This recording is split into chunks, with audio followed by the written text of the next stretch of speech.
Pemerintahan Presiden Prabowo Subianto resmi meluncurkan program Koperasi Desa Merah Putih. Sebanyak 80.081 koperasi telah diresmikan dengan target mewujudkan swasembada pangan, pembangunan desa, dan pemerataan ekonomi di seluruh Indonesia. Lantas bagaimanakah lika-liku perjalanan program koperasi di Indonesia? Kita akan kupas lebih mendalam dalam sesi kali ini, di mana kita akan membahas ya terkait perjalanan koperasi desa ini atau lebih dikenal dengan koperasi unit desa di Indonesia. Sebenarnya ini memang memiliki perjalanan yang cukup panjang, dimulai dari masa kolonial hingga masa kini, yakni pemerintahan Presiden Prabowo Subianto.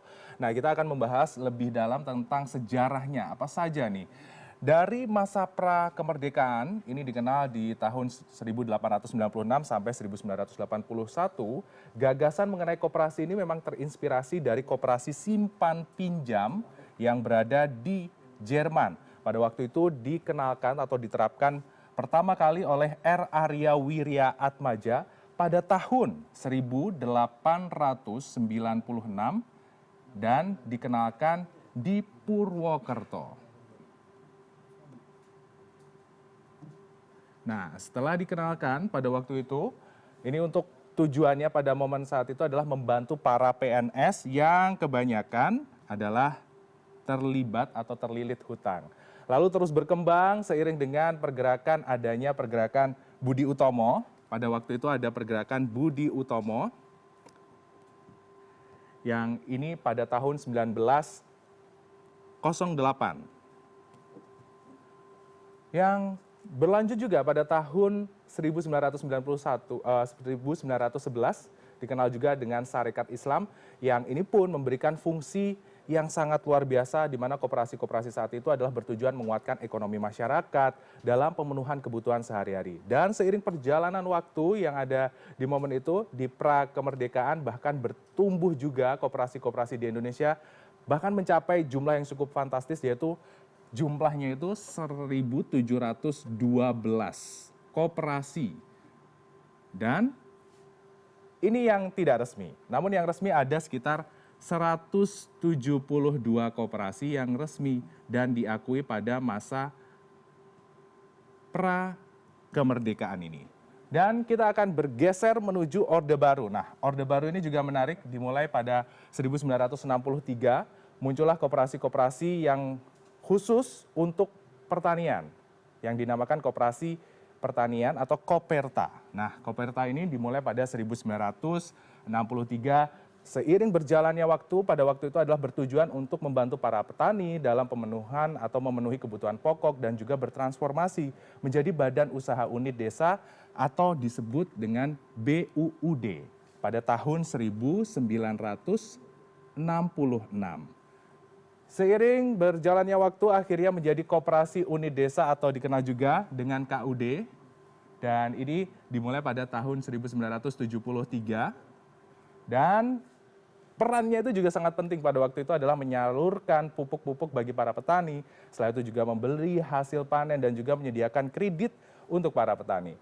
Lantas untuk memaksimalkan dari kinerja para petani pada momen itu, pada waktu itu adalah di tahun 1979 dibentuklah induk KUD yang berfungsi untuk mengkoordinasikan jaringan KUD atau Koperasi Unit Desa di seluruh Indonesia. Jadi tidak ada tumpang tindih, tidak ada miskomunikasi pada momen itu.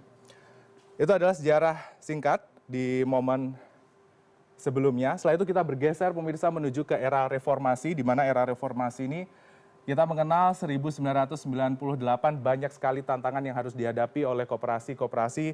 Kita mengenal KUD tadi. KUD pada momen reformasi ini sudah mulai terpinggirkan karena beberapa faktor. Mulai dari ketidakjelasan dari tata kelola, setelah itu juga ke krisis moneter, setelah itu juga lemahnya kebijakan-kebijakan yang tidak jelas inilah yang membuat koperasi sedikit terpinggirkan. Dan di era 2000-an ini muncul juga Undang-Undang Nomor 6 Tahun 2014 tentang BUMDes.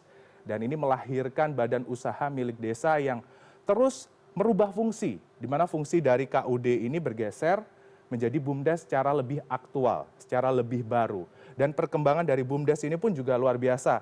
Data yang kami himpun pada tahun 2024, tepatnya pada bulan Juni, ini akhirnya memberikan informasi data Kemendes PDDT itu menyatakan ada 65.941 BUMDes.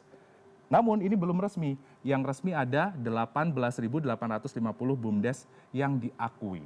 Jadi perkembangannya sangat luar biasa dan ini sudah berbadan hukum.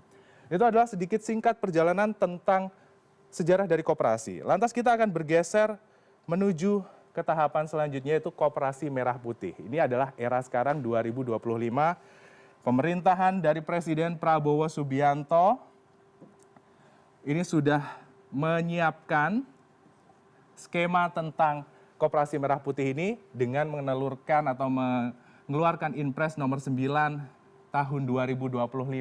Yang ini bertujuan merubah sesuatu yang baru atau memberikan gebrakan yang baru. Dan disinilah Prabowo Subianto atau Presiden kita itu menelurkan 80.081 koperasi Desa Merah Putih yang baru saja diresmikan kemarin.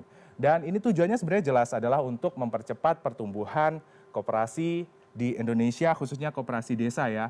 Dan tujuan yang paling utama adalah sebenarnya adalah mewujudkan swasembada pangan yang ini pun bertujuan untuk menggerakkan ekosistem ekonomi di desa-desa di tanah air. Dan berapa jumlah koperasi yang saat ini sudah efektif atau benar-benar menjadi percontohan? Ada 108 koperasi desa yang menjadi percontohan. Yang ini nantinya akan terus bertumbuh, berkembang untuk bisa menjadi acuan contoh bagi koperasi-koperasi desa yang lain yang targetnya adalah yang saya sebutkan tadi 80.081 koperasi desa. Dan ini peresmiannya baru kemarin di Klaten, Jawa Tengah. Dan lebih lanjutnya pemirsa kita akan bahas terkait operasional dari koperasi Desa Merah Putih ini akan seperti apa. Kita akan melihat lebih dalam bahwa koperasi desa atau koperasi Desa Merah Putih ini setiap desa akan memiliki teknisnya ini akan berfokus pada fungsi-fungsi yang terkait pertama adalah tentunya sembako, memberikan manfaat penyediaan barang-barang kebutuhan sehari-hari untuk masyarakat desa. Setelah itu juga terkait layanan kesehatan, ini juga akan diberikan kepada warga desa, yang ini nantinya juga menyediakan obat-obatan murah, setelah itu juga klinik bagi masyarakat yang membutuhkan. Biasanya tujuan utamanya lagi adalah untuk mencegah agar masyarakat tidak kena pinjol, ini yang lagi umum nih, lagi rame juga. Jadi mereka membentuk koperasi simpan pinjam atau KSP, ini jadi masyarakat bisa melakukan peminjaman dana di situ. Setelah itu juga fungsi selanjutnya adalah terkait logistik. Jadi logistiknya akan diberikan dari Koperasi Merah Putih untuk layanan cold storage. Setelah itu juga ada layanan distribusi. Nah, distribusi ini terkait produk-produk yang penting yang dihasilkan dari desa yang ada di Indonesia. Selanjutnya, yang ini fungsi penting dari Koperasi Desa Merah Putih adalah memaksimalkan dari potensi suatu desa. Jadi desa itu memiliki potensi misalnya adalah ketela. Nah itu nanti hasilnya akan dioptimalkan untuk dipasarkan ke pasar yang lebih luas. Seperti itu. Nah lantas kira-kira yang jadi pertanyaan, dananya ini dari mana ya pemirsa? Dan butuh berapa untuk mengoptimalkan kinerja dari Koperasi Desa Merah Putih? Ya ini berdasarkan informasi yang kami dapatkan, Menko Bidang Pangan Zulkifli Hasan ini menyatakan setiap koperasi Desa Merah Putih ini akan mendapatkan suntikan pinjaman modal senilai berapa? 3 miliar rupiah. Wow, ini jumlah yang cukup fantastis ya. Dan ini per koperasi, jadi satu koperasi dapatnya adalah 3M. Sumbernya dari mana? Sumbernya tidak hanya dari APBN dan juga APBD. Tapi ada mekanisme yang namanya himbara. Himbara ini memberikan pinjaman, yaitu Himpunan Bank Milik Negara ini memberikan pinjaman dengan panjang tenor berapa? Tebak. 6 tahun, di sini ya, 6 tahun. Jadi 6 tahun ini akan diberikan pinjamannya kepada pengelolaan koperasi dana Koperasi Desa Merah Putih. Yang ini nantinya perlu diingatkan juga bahwa kapasitas dari APBN dan juga APBD di sini adalah sebatas untuk penunjang investasi, bukan untuk modal kerja. Jadi modalnya berasal kurang lebih dari Himbara ini. Dan tentunya dari total dana ini yang digelontorkan dengan jumlah koperasi yang ada 80.000, tinggal kalikan saja, kurang lebihnya adalah sekitar 240 triliun, itu adalah dana yang harus digelontorkan oleh pemerintah atau maksimalnya sekitar 250 triliun. Ya tentunya kita berharap dengan adanya Koperasi Merah Putih ini memberikan warna baru bagi ekosistem ekonomi yang ada di Indonesia dan memberikan target-target yang positif dan capaian target salah satunya swasembada pangan, ekonomi yang lebih mumpuni dan juga target ekonomi pertumbuhannya mencapai 8% itu dapat tercapai. Nah itu tadi pemirsa kurang lebih gambaran terkait sejarah dan juga perjalanan Koperasi Merah Putih yang akan ada di Indonesia.